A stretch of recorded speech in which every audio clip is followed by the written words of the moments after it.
Welcome to Small Town America.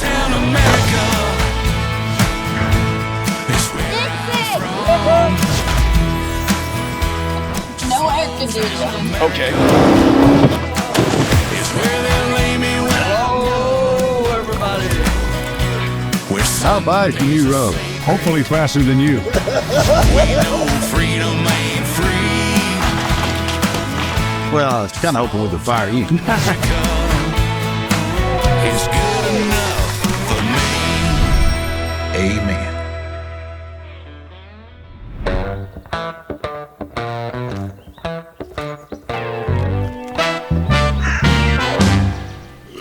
We set a deadline for our grand opening. The Mercantile is moving right along, and I just love when people come in here and tell us stories about being in the Mercantile as a kid and being excited about what's happening in our community. And Henry, you've been here before? Been here before several times, yes. And this is where you got your shoes. Where I got my shoes. Most of my other clothes too. Did you have shoes when you were a kid, Norman? During the winter time, we ordered them out of Sears Roebuck catalog, usually in fall. We were glad to see the Sears Roebuck catalog come because you got new shoes, plus you had toilet paper for the winter. Now, Norman don't mean he's using the Sears and Roebuck catalog for toilet paper. He ordered toilet paper. That's what you want me to clear up? That was life. What do you think about this project? You think it's worthwhile?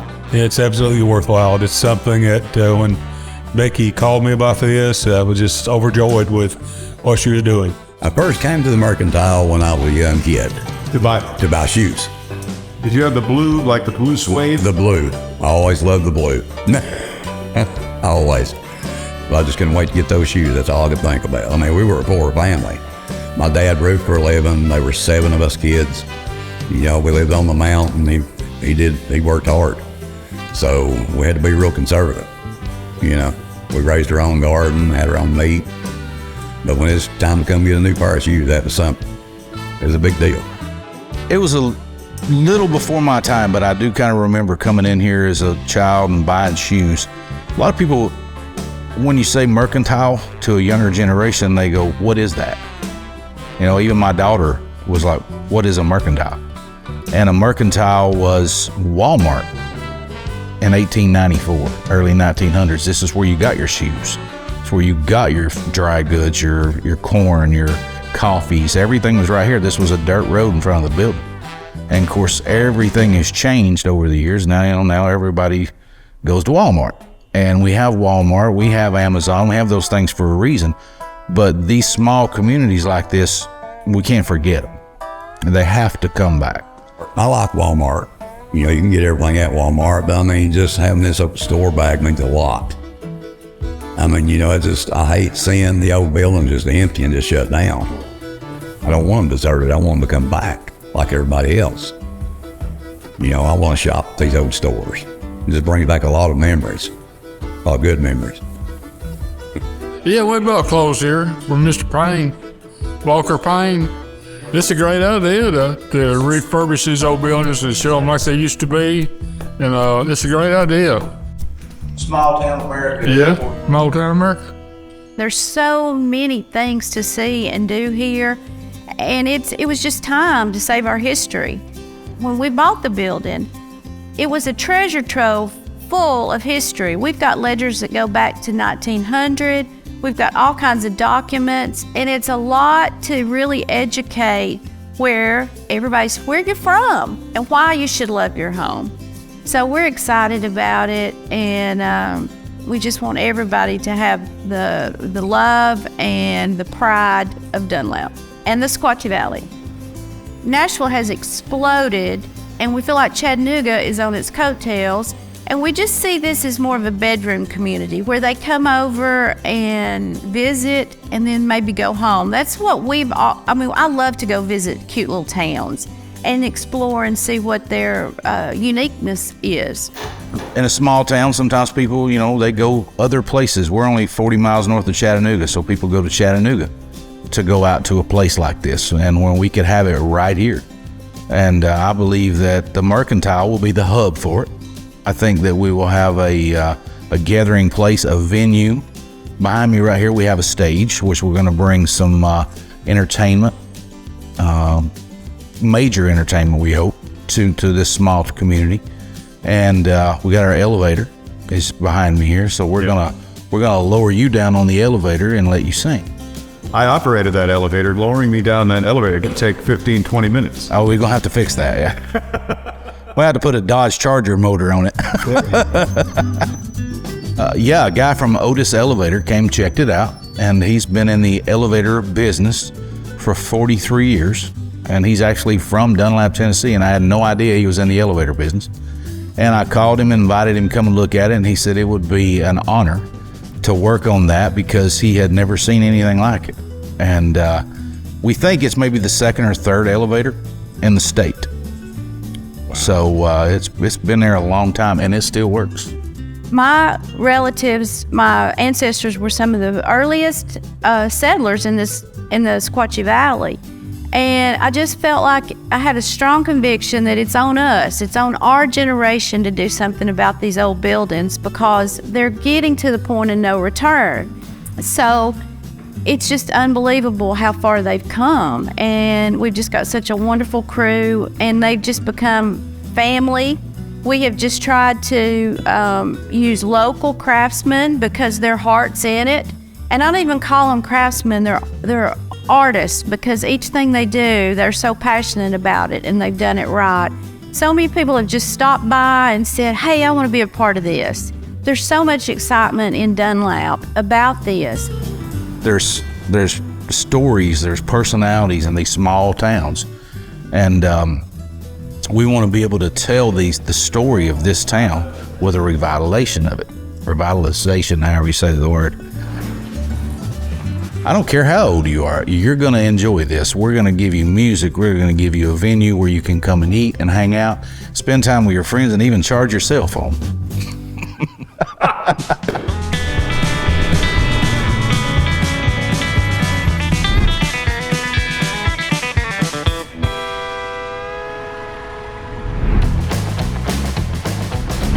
Like Hank Williams Jr. said, it's a family tradition.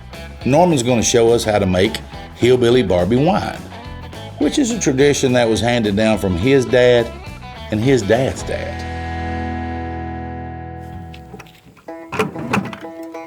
I like this row right here. Tradition. What is it? Well, the dictionary says it's the transmission of customs or beliefs handed down from generation to generation. That's what I love about small town America.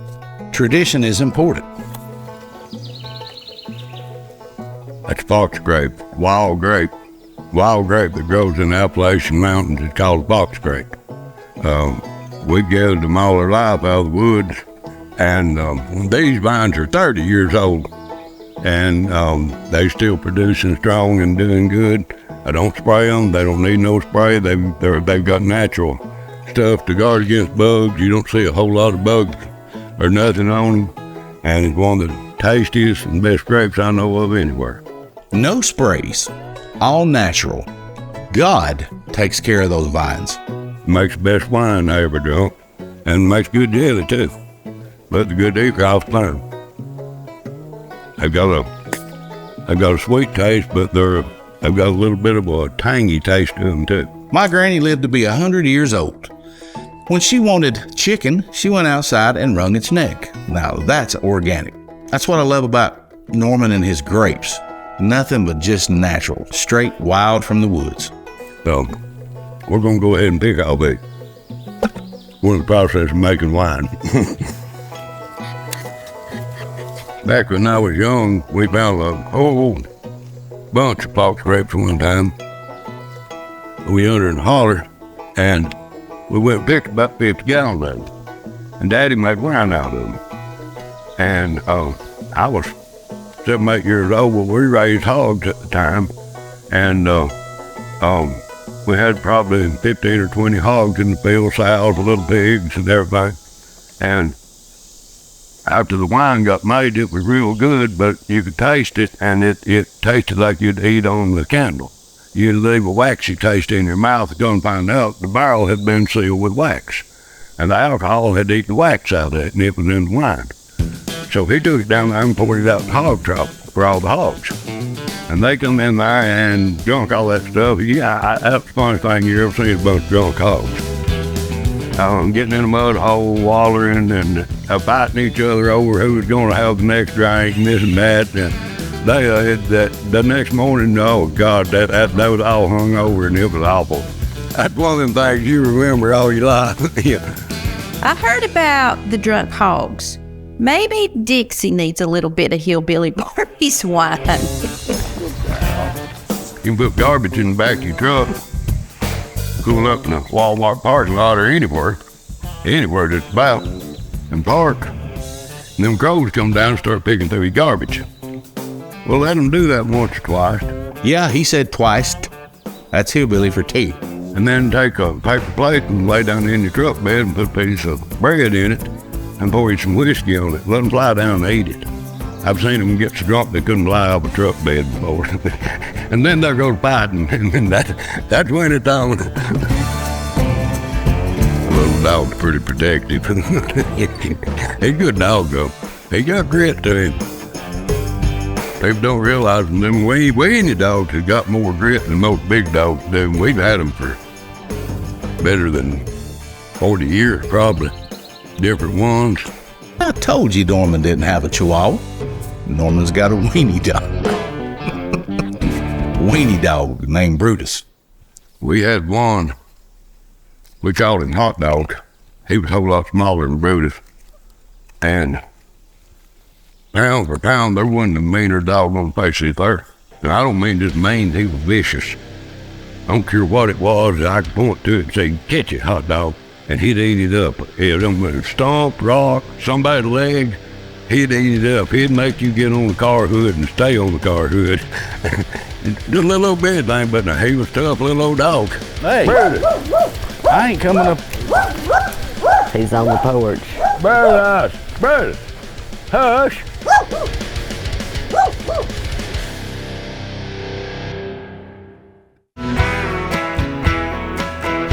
So what in the world? That's my CD hanging in the tree. What you got my CD hanging in the tree for? Well, when the wind blows, it plays you singing and it keeps the deer away.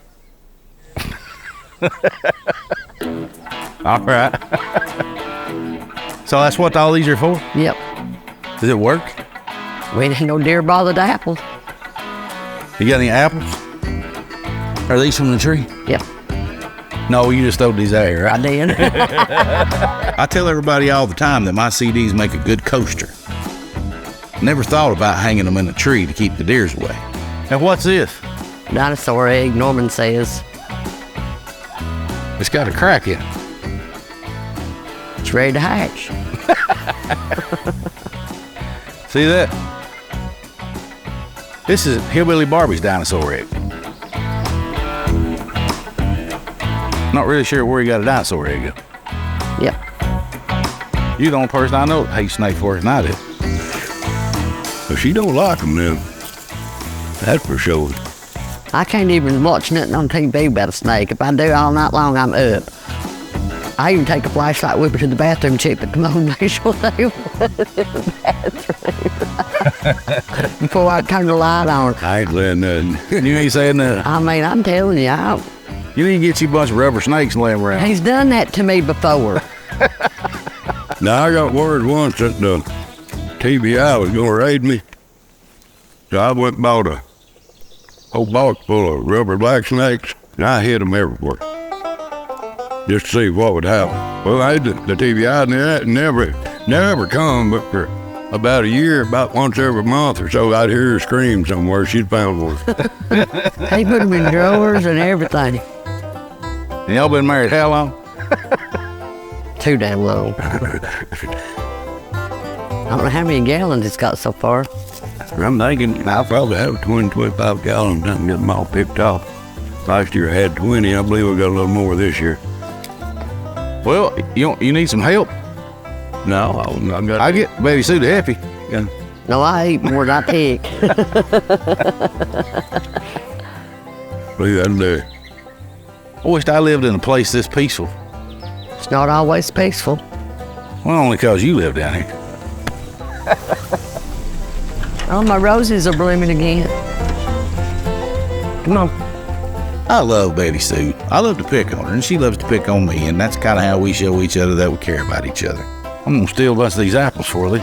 Well,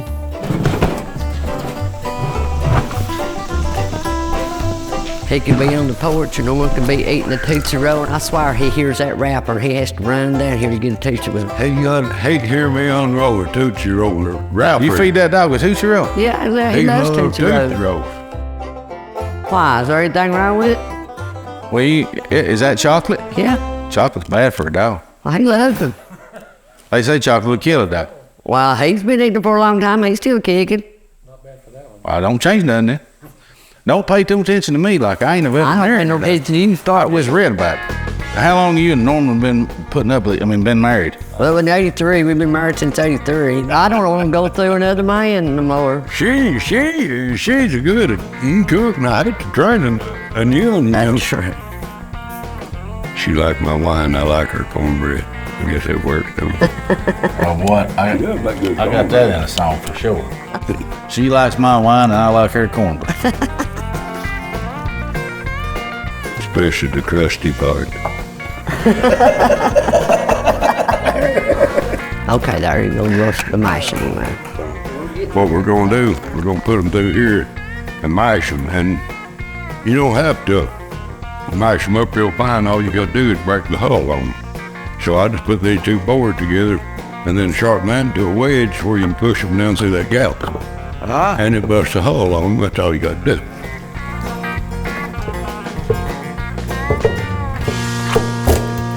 All that does is just break the hull up on them, and then we let them ferment and put sugar to them and let them do their thing. Everything's natural. I don't put no additives in it, just sugar and grape juice, and that's it.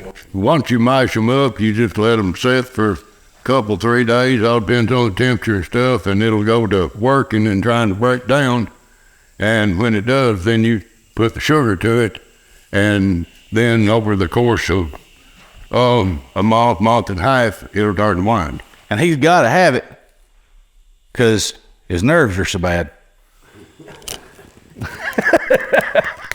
Got to write that. She likes my wine and I like her cornbread. I'm going to write that. Wait and see. The elevator that we have here is one of the 2 or 3 oldest elevators in the state of Tennessee. And we've used it. We've hauled all kinds of lumber up and down with it. The elevator worked great right up until it didn't anymore. What's up? Oh, hey Cody, how's it going, man? So, we broke the elevator. I saw that. It looked pretty bad. Can you fix it?